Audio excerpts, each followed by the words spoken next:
Hello everyone. I'd like to take a few moments of your time to brief you on what's going on in Prince George Fire and EMS. At its last meeting, the Fire and EMS Advisory Board moved forward with adopting a new Personnel Accountability SOP. We have emailed the new SOP to everyone and posted it on our website so that you can familiarize yourselves with it. It is important that you incorporate this into training and other events so that everyone becomes used to it quickly and it becomes second nature when we arrive at an emergency incident. It is also important to understand the significance of using an effective accountability program to properly track all of our responders and make sure that we can locate everyone should an explosion, collapse, mayday, or some other issue arise on a scene. We look forward to strengthening our operations with this new SOP, and if you have any suggestions on how to improve it, we want to know. Other items that were discussed at the advisory board meeting were uniform shirts for officers. Last year, the advisory board adopted gray as the color of uniform shirts for captains and lieutenants. Firefighters, firefighter medics, and EMS providers will remain in navy blue polo and t-shirts. Chief officers will remain in white. These new gray polos and t-shirts can be purchased after July 1 when the new budget begins. Also, the county administrator mentioned that the Fire and EMS Museum is still being considered. In order to make this a successful project that can truly showcase the hard work that so many men and women have dedicated to this system, making it what it is today, the Heritage Center is seeking help from you to make sure your story can be told for many more decades to come. If you have information to share, please let us know so that we can get you in touch with the Prince George Heritage Center. The county recently increased its accident and injury coverage on volunteers. This was also announced at the advisory board meeting. The amount of medical coverage increased to $250,000 per claim, and the weekly benefit of $1,000 paid directly to a member who is injured and unable to work no longer is capped at 5 years. The revised policy will continue to pay out until age 70. This is a substantial increase in coverage, and I thank the Board of Supervisors and County Administration for making this a priority to fund. Next, we would like to congratulate all of the participants that completed the Youth Public Safety Summer Camp. They graduated today and had the honor of their parents and everyone else to attend. This group learned many aspects about law enforcement, fire suppression, rescue techniques, and how to render medical assistance. We're looking forward to building on programs like this as we expand our workforce development initiatives in the future.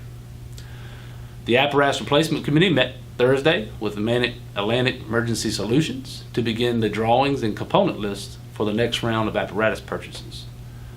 The committee seems to be on track for the most part with developing solid specs for the units that will be replaced. I would like to remind everyone involved that we need to make sure we are realistic with those specs and we move forward to ensure that we're able to get everything we need for our entire system to help protect our citizens. We're also moving forward with the replacement of Station 5. This past Monday, the committee met and interviewed the top 3 firms and made recommendations to the county to negotiate a contract. Once the Board of Supervisors has approved the selection, we will begin working on the design of the project and the station, with the hopes to only have a few slight modifications from what Station 7 looks like currently. Also this week, I met with Chief Pugh from Company 1 to discuss the renovation project on Station 1. He will be meeting with his membership to discuss the specifics of the project. Once he brings back the items to be considered, we will move forward with the feasibility analysis of the project to make sure the renovation can take place as soon as possible. As July approaches, so does the new budget year. Fire and EMS has been very fortunate to continue receiving solid financial support from the Board of Supervisors and County Administration.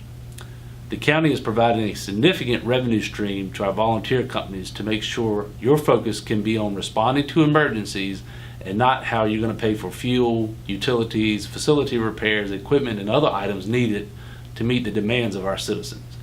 We are very fortunate to have this support, as so many fire and EMS organizations across the region are forced to raise the majority of their own operating funds. The next advisory board work session will be July 16th, 6:30 p.m. at the Central Wellness Center. We will be reviewing current SOPs for improvement, along with discussing strategies to improve activity reporting so that we are capturing all the hard work our personnel are putting in every day. We want to make sure that we are retaining the best volunteers and employees we possibly can. And that starts with making sure we are highlighting the efforts they are contributing to our organization's success. We recently completed a hiring process for full-time and part-time employees.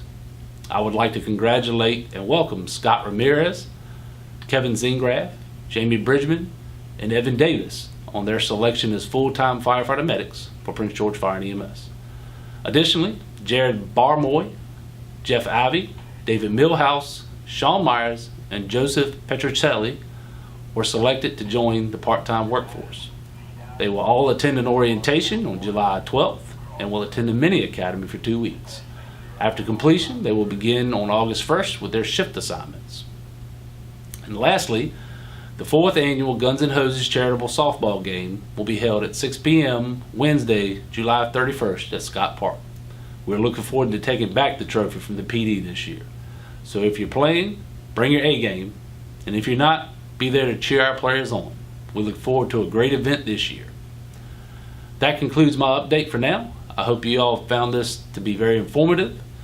Don't forget to find us on Facebook or visit our website for more information. Have a great holiday and stay safe.